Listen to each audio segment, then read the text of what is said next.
మనము చాలా మంది లోపల ప్రధానంగా చూసేటువంటి సమస్య వెన్నుపూసల్లో ఉన్నటువంటి సమస్య అన్నమాట. వెన్నుపూస అంటే మనకు మెడ నుండి మొదలు పెట్టుకుంటే ఛాతీ భాగం, నడుము ఈ భాగంలో ఉన్నటువంటి వెన్నుపూసల్లో కలిగేటువంటి ఇబ్బందులు వెన్నుపూస సమస్యలుగా చెప్తూ ఉంటాము. స్పైనల్ సంబంధించినటువంటి ప్రాబ్లమ్స్ లోపల ఎక్కువగా చూసేది సర్వైకల్ స్పాండిలోసిస్, లంబార్ స్పాండిలోసిస్ అనేది ఎక్కువ చూస్తూ ఉంటాము. అయితే దీని గల కారణాలు ఏంటి?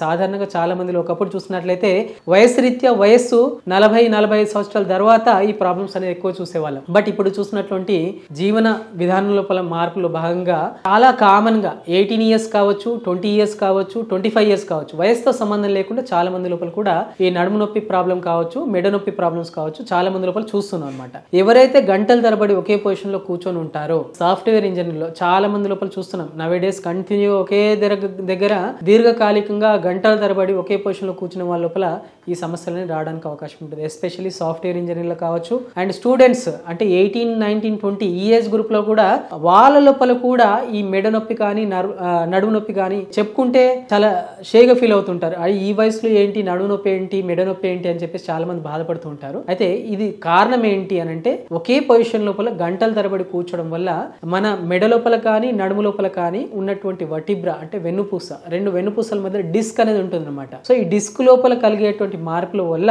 మొదటగా బ్రెయిన్ నుండి మొదలయ్యి నరాలు, అక్కడ నుండి మొదలయ్యి కాళ్ళు చిటికనేలు వరకు కూడా మన నాడీ వ్యవస్థ ఉంటుందన్నమాట.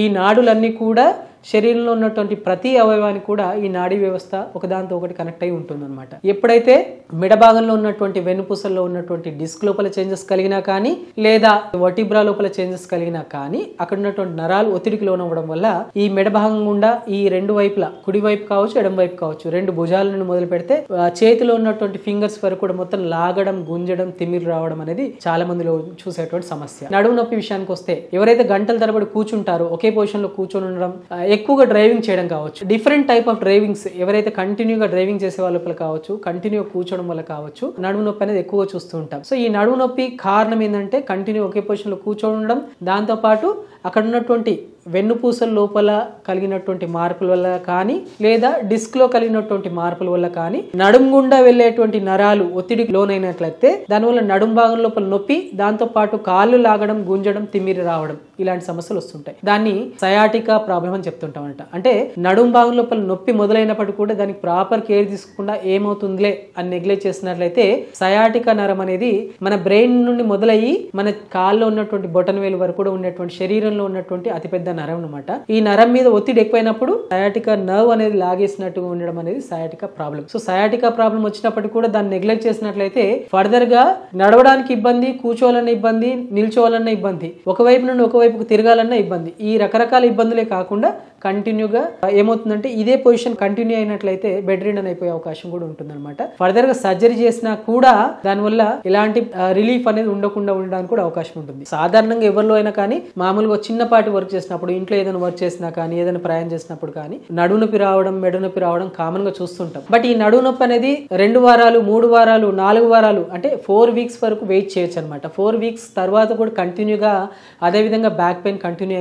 అవుతున్నట్లయితే అది కారణం ఏంటి? డిస్క్ లోపల మార్పుల వల్ల ఈ ప్రాబ్లం వస్తుందా లేదా మరే ఇతర కారణాల వల్ల నడుము నొప్పి వస్తుందా? అంటే నడుము నొప్పికి మిగతా కారణాలు కూడా ఉన్నాయి. అంటే కిడ్నీలో రాళ్ళు వచ్చినా కానీ, గాల్ బ్లాడర్ లో స్టోన్స్ వచ్చినా కానీ వాటి వల్ల కూడా బ్యాక్ పెయిన్ అనేది రావడానికి అవకాశం ఉంటుంది. యూరినరీ ట్రాక్ ఇన్ఫెక్షన్స్ కావచ్చు, రీనల్ క్యాలిక్యులే కావచ్చు, కోలిథియాసిస్ అని చెప్పేసి చెప్తూ ఉంటాం. వాటి వల్ల కూడా బ్యాక్ పెయిన్ రావడానికి అవకాశం ఉంటుంది. కాజ్ ఏందని గుర్తించుకోవాల్సిన అవసరం ఉంటుంది.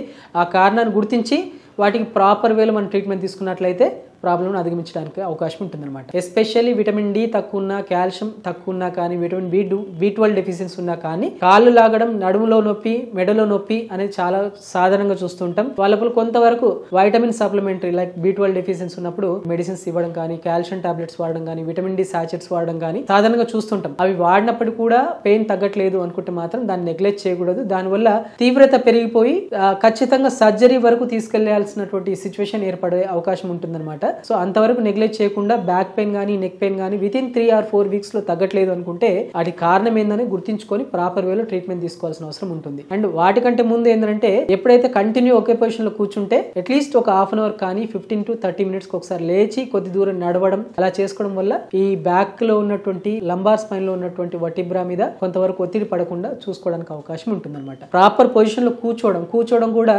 ఎలా పడతా అలా కూర్చున్నా కానీ బ్యాక్ పెయిన్ రావడానికి అవకాశం ఉంటుంది.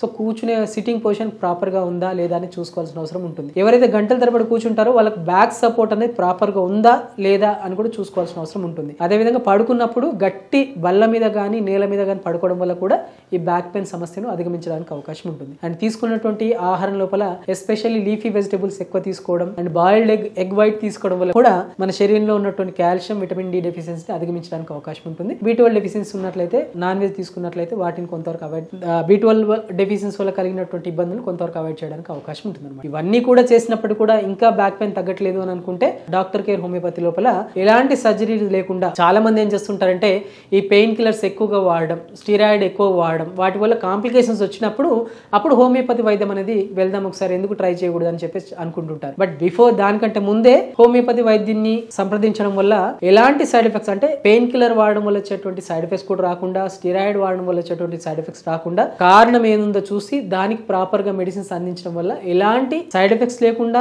ఉన్న స్థాయి నుండి మళ్ళీ తిరిగి న్యాచురల్ గా ప్రాబ్లం పూర్తిగా అధిగమించేటువంటి వైద్యం, ఎలాంటి సైడ్ ఎఫెక్ట్ లేని వైద్యం హోమియోపతి వైద్యం అనమాట. సో హోమియోపతి మెడిసిన్స్ వాడడం వల్ల ఎలాంటి సైడ్ ఎఫెక్ట్స్ ఉండవు అండ్ ఉన్నటువంటి డిస్క్ ప్రాబ్లమ్స్ కావచ్చు, వర్టిబ్రాలో కలిగినటువంటి ప్రాబ్లమ్స్ కావచ్చు, వీటిని పూర్తిగా అధిగమించడానికి అవకాశం ఉంటుంది అనమాట. మెడిసిన్స్ కంటే ముందు కూడా మేనేజ్మెంట్ అనేది చాలా ఇంపార్టెంట్ అనమాట. బ్యాక్ పెయిన్ కానీ నెక్ పెయిన్ కానీ మేనేజ్మెంట్ తోటి కూడా అంటే మన డైలీ రొటీన్ యాక్టివిటీస్ ని కొంచెం చేంజెస్ చేసుకోవడం వల్ల కూడా ఈ బ్యాక్ పెయిన్ కానీ నెక్ పెయిన్ కానీ కొంతవరకు అవాయిడ్ చేసుకోవడానికి అవకాశం ఉంటుంది. సో ఎవరైతే సిస్టమ్ వర్క్ ఎక్కువ చేస్తున్నారు, డ్రైవింగ్ ఎక్కువ చేస్తున్నారు, మెడ మీద ఎక్కువ ఒత్తిడి పడకుండా చూసుకుంటే కొంతవరకు ఈ నెక్ పెయిన్ కానీ సర్వైకల్ స్పాండిలోసిస్ కానీ అవాయిడ్ చేసుకోవడానికి అవకాశం ఉంటుంది. అదేవిధంగా బ్యాక్ పెయిన్ విషయానికి వచ్చినట్లయితే కంటిన్యూగా గంటల తరబడి ఒకే పొజిషన్ లో కూర్చోకుండా అట్లీస్ట్ ఒక హాఫ్ అన్ అవర్ కి ఒకసారి లేచి ఒక 10 అడుగులు అటు ఇటు తిరగడం వల్ల కూడా బ్యాక్ పెయిన్ తీవ్రతను కొంతవరకు తగ్గించుకోవడానికి అవకాశం ఉంటుంది అనమాట. అండ్ నైట్ టైంలో పడుకున్నప్పుడు కూడా గట్టి బల్ల మీద కానీ నేల మీద కానీ పడుకోవడం వల్ల కూడా బ్యాక్ పెయిన్ సమస్యను కొంతవరకు అధిగమించడానికి అవకాశం ఉంటుంది. అదేవిధంగా సెంట్రల్ ఒబేసిటీ అంటే పొట్ట భావం లోపల కొవ్వు ఎక్కువగా ఉండడం, పొట్ట ఎక్కువగా ఉన్న వాళ్ళ లోపల కూడా బ్యాక్ పెయిన్ రావడానికి అవకాశం ఉంటుంది. సో రెగ్యులర్ గా అట్లీస్ట్ 30 to 45 minutes వాకింగ్ చేయడం వల్ల ఈ ఒబేసిటీ వల్ల వచ్చినటువంటి బ్యాక్ పెయిన్ ని అధిగమించడానికి అవకాశం ఉంటుంది అనమాట. అంటే రెగ్యులర్ ఫిజికల్ యాక్టివిటీ ఉండాలా అండ్ పడుకునే పొజిషన్ కానీ కూర్చునే పొజిషన్ లో కొన్ని మార్పులు చేసుకోవడం వల్ల కూడా ఈ బ్యాక్ పెయిన్ సమస్యను అవకాశం ఉంటుంది అనమాట.